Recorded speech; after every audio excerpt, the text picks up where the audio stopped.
My name is Rob Swan, and this is Rob Swan's Down to Business.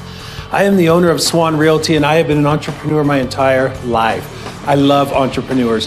If you are an entrepreneur with an interesting story to tell, I want to hear about it, so please hit me up.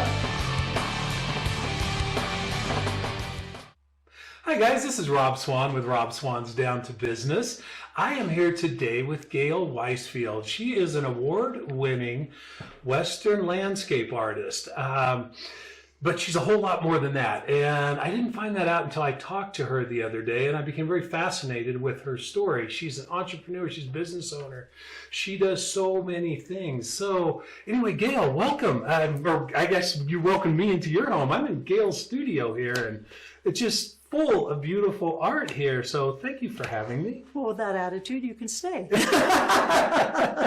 Okay, Gayle, I don't even know where to begin with you. You are an anomaly. You broke every mold that I had in my head of what an artist is. My perception of an artist is they just sit in their house by themselves all day, and they don't really do much else except their art, and they just generally don't have the entrepreneurial skills or the business sense or that you do. And I'm not making that up because I know most artists don't make a dime and they're all starving. So you are very different. I understand that, creativity comes from one side of the brain and analytics comes from the other side. And a lot of times very accomplished artists, from what I understand, they work only off of one side of the brain, so they really don't have the analytical side that actually helps them make money doing what they do. But you, it's like, how did you do all this to start with and being able to do both things? You are the owner of Joseph's Table here in Taos. You owned a pretty rowdy bar, from what I could tell, back in Hood River, Oregon, back in the heyday of the windsurfing. But I'm not rowdy. I think it probably comes with the territory. I'm not going to believe that. So I don't know. You kind of blew me away when we started talking, but I want to start with Gayle, the child. How did all of this start happening? You grew up on a hog, beef, and a horse farm on the Columbia River. So please take it from there. Well, I think that my mother was born an orphan, and not born an orphan, but was an orphan, and she raised children. And in order to raise children, she needed to have plenty for us to do. So we farmed, and we farmed at a very large scale. We had 1,000 hogs on the ground. Wow. And we raised American saddlebred horses, so we grew up showing and riding and cattle, and she kept all the kids busy, taught us how to work hard, and I think that's part of how you become a successful artist is you work hard. You work nonstop and a lot more than other people do to be successful at this business. That's amazing. But not only are you doing your art, which is all over the place here, but you're running businesses at the same time. So I don't know. I'm getting ahead of myself. When did you start painting?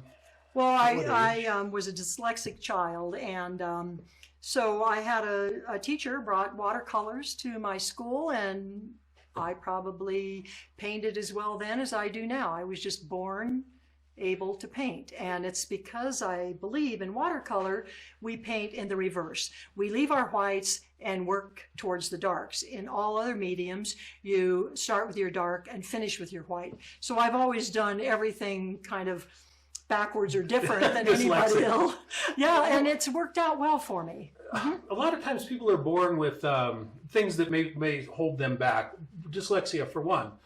It didn't hold you back at all. Was it something you just had to adapt to? And it's like, this is just who I am, and I have to adapt if I want to succeed? Or what was your thought process as you moved along? Well, I didn't really realize I was dyslexic because that was before it was diagnosed. And my older sister was in the top 99 percentile of the nation intellectually, full boat scholarship to anywhere she wanted to go. Wow. I was keeping it a secret. I couldn't read, but I could paint. And this was how I really got approval. I painted right with the adults, comparable, and that was my area that I shined in. Wow, that's amazing. I'm still trying to figure out, because there's so many able-bodied people that read and write fine, but yet they have, it's still difficult for them to do business or art or anything else like that. So, so you were telling me earlier that you had a mentor starting at about age 12, and you just kind of went from there. Yes, my parents hired an architect to design a house that we were working on, and all architects at that time watercolored, because that's how you rendered your paintings. And he in turn became my mentor. He took me on every workshop he taught. I went as a little kid with these adults, and then he advised me as I went in. I went into architecture in school. He directed me all through life, and he told me, don't eat your paintings. And by that he meant paint for love and passion, paint for what it is you love to do, and don't paint necessarily to make a living. So I believe that part of the reason my paintings have such an emotional impact is because I only paint what I relate to and the subjects I know, and I love to tell a good story, so all of my paintings tell good stories. One thing I've talked to a lot of entrepreneurs about is the importance of doing something that matters. Yes. If it doesn't matter, you're not going to be successful at it. It doesn't matter to you, you're not going to be successful at it at all. And so you told me, and this kind of blew me away, you said you throw away hundreds of paintings. Yes. So you are creating this. So you've got a bunch of things here that are in the works, but if it's not to the standard or not to what makes you happy or the desired output, you just throw them away. And you told me you literally throw away hundreds of these things. Yes. That's amazing to me, but I do understand what you're talking about, because you don't want it out there if it's not exactly what you were after. Well, also I think a real big mistake beginning or developing artists make is they put too much importance on what they've created. And if you're not willing to continue to push, get better, make it stronger, don't settle for just something that's okay because you think you can get some money from it. Right. What you want to do is produce the very best piece of art that's in you on that day, because it's going to lead to a better piece of art the next painting if you don't just paint the same thing over and over. It goes back to you have to fail in order to succeed. And it's not failure, it's growth. You know, every painting that I throw away, that meant I learned enough on that painting that I knew I could do it again. So you take it as a learning experience and not as a failure. You're like, that's okay, move on. I want to talk about your art a little bit here. I am such a layman when it comes to art. I promise you. I do enjoy it. I have a bunch of it in my house. I've had a lot of Western art in my house. I love it. You're doing this in watercolors. All the art I have in my house is all on oil. This looks about 100 times more difficult doing watercolor and making these beautiful landscapes. So can you tell me how you can achieve such great results here with the watercolor? And I remember you telling me it's like, as you're making this, it's really all mixing together, unlike an oil. So can you explain that? Well, all art is good. There is no medium that I would say this one isn't as good as the next. But watercolor is not as popular because it's much more difficult. Many friends of mine who are oil painters would say, yeah, I'd watercolor if I could do it. And, and it's taken me years and years to really develop the level of skill that I have within the media. And it's quite simple to explain because it all works on hydraulics.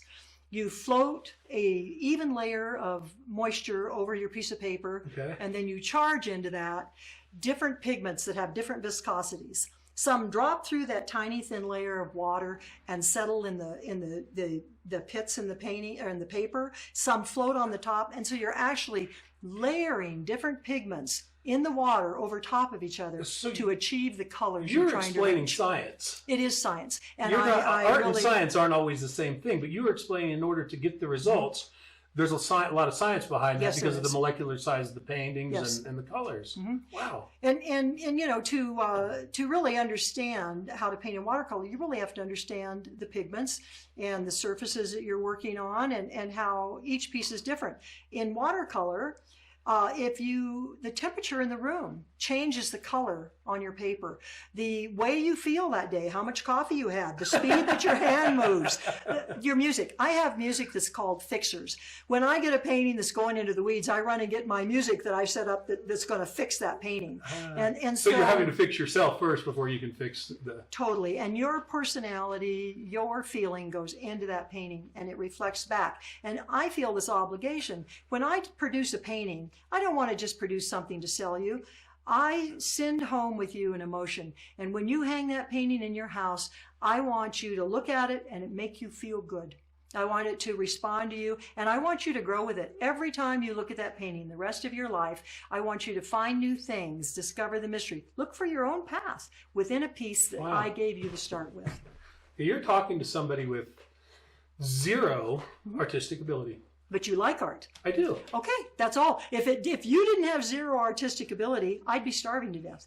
Because we need all sides of the coin here. We need the buyers, the appreciators, the collectors, the students, all of those elements. And art brings such a great deal of humility. Watercolor brings humility to an artist, because when you think you've got it dialed, it fixes you. That's pretty much life in general. I got this figured out, and all of a sudden you get knocked on your butt. That's right. Oh, I guess I didn't have it figured out. You said something earlier, and it had to do with criticism.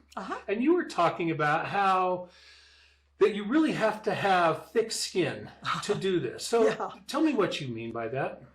Well, I believe if you're not willing to look at the reality of what you're doing. I love the fact Facebook, people put paintings on Facebook and they have 500 likes. And you go, oh, okay.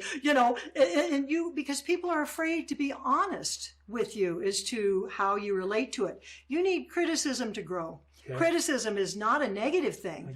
It's the very positive things. Because if I just looked at every painting I did and thought, oh, that's great, and put it out there, I would never be at the level I am today. Good point. As an artist, I am here because I want to leave something that has value, that has that brings beauty and benefit to everyone who sees it. To me, that's more of being an artist than selling a painting. What is the old expression? Even a blind squirrel finds a nut once in a while. So just because you got a big price for a painting doesn't make you an artist. I think what makes you an artist is the passion for what it is you're doing, the love. I teach because I want to spread the word. I've been accused of being an evangelistic art teacher. And you teach a lot of, I was reading your bio. You literally teach thousands of people, or you have, but you're still teaching. Which brings me to your newest project here. Gayle, you're 69 years old. Oh, you're not supposed to say that. No, I'm going to. And the reason I am is because it's inspirational.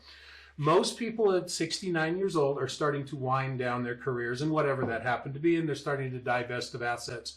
You just bought this place on the south side of Taos. You've got this beautiful courtyard out here, and this is your newest project. Yeah. So this is literally a startup. At 69 years old, you are doing a startup business. This tells me that no one in the world has an excuse not to do it. I don't care how old you are. Get off your butt and do it if you want to do it. I love what I do.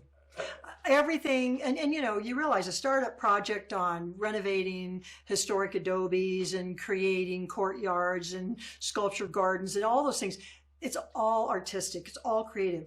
Business is creative, and I think that many times artists don't make it as painters or artists because they don't incorporate enough business into what they do. Agreed. I want you to elaborate on that. There's so many artists that I know, phenomenal musicians, painters. I know so many artists, but the ones that make money, I can count on, on two fingers that I'm aware of. So, well, you should meet more of my friends. I guess I should. But I want you to tell me what separates you from that artist. Here's where I want to get into the Gayle the entrepreneur. How does this turn into money?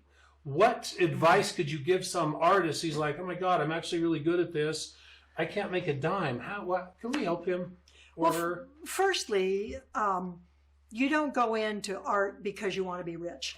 But then there are many, many people who become very rich in art. And in the Western art market, it's not uncommon to go to the auctions and watch paintings sell for $1 million. individual pieces. So it's the business part of it. What would I advise to somebody beginning? Do what you love, Okay. but do it well. And that goes back to criticism. You have to go in with your guard down and the chip off your shoulder, and you have to learn everything you can learn. I take 1-2 classes a year. I'm an advanced teacher. Oh, always. Wow. And one woman, I've taken her class 3 times, not because she's teaching me to paint. She's teaching me to teach. She's a brilliant teacher. And as you go through your life, you have to approach it like you would approach a business. Like with COVID here, the restaurant shut down. The ones that are making it are the ones that adapt. Mm-hmm. They found a way to make whatever situation they're in work. As an artist, you do the same thing. I study, I research. I study all other artists. I look at successful people. I fashion myself after those people in the sense of try this, compete, always compete. Raise the bar, accept the challenge. Don't take rejection. So as a beginning artist or an artist that's trying to make it, you're telling me to put yourself out there. Yes. And most likely get around people that actually know what they're talking about. Yes. And take that criticism, and yeah, be a little stupid. I can think back, and I won't use any names. As a uneducated artist, I approached one of the best collectors in the nation and asked him to mentor me, and I didn't even know who he was. What did he say? He was set back at first, and he thought about it a couple seconds, and then he said, "Okay." Aren't you amazed if somebody asks for something? Yes. I have. I'm an entrepreneur, and I've been one my whole life. I didn't get here by myself. No. I promise you. Mm-hmm. There were so many people that helped along the way. Yes. But every one of them I asked to help. And no, I can't even remember anybody saying no. Right. But even if they did, that was okay. They might just not have time. But I'm always amazed that they're willing to give back. Yeah. You were in this business before I was. Can you give me some advice? Can you help me? Can you mentor me? And just like you said, it's like they want to give back because they themselves didn't get there on their own. And so, I don't know, I just think it's always something inside of you as a successful entrepreneur. It's like, of course I'll give back. But you get what you give. That's a good way to put it. I teach everything I know. And I have students come to me and they say, are you sure you want to tell them all your tricks? And I say, secrets? I say, yes. I have no secrets in watercolor. Anything you ask me, anything I can show you, I give you everything I have today. That doesn't mean you get everything I know tomorrow because I'm learning every day. I can't tell you how much I learn from my students. Oh my. And the more you teach, the more you learn. I take women on these retreats and we go around the world to fascinating places, but I don't go to the typical places. I take them to places that they would have never gotten to without me. And I have students come to me and say, that's a place I would have never gone in my life if I hadn't have been with you, because I knew that we were going to be okay. And I mean, I zip line them, I put them in tree houses in the jungle. Get them out of their comfort zone. Oh boy. And that's how you become a good artist. There you nailed it. You have to leave your comfort zone. These artists who paint just the thing that they can do over and over, they never grow because they're afraid to fail. All I can say is I've taken a painting that I've worked on for 3 weeks and I'll look at it and say, if I do this to that painting, it could make it better. And I risk losing the entire 3 weeks, but I will never not do that. I will always do anything to make it better. That fear of failure, that paralyzes people. Yes. And I've had this conversation before, and the fear is only something that you invent yourself. Yeah. I look outside your doors here. I don't see fear anywhere. There's none in your yard. There's none out on the road. Thank you. There's none. Thank you. If it exists within your own mind. Yeah. So therefore, if you can control that and not let it paralyze you and move on and just go, I got to start doing something.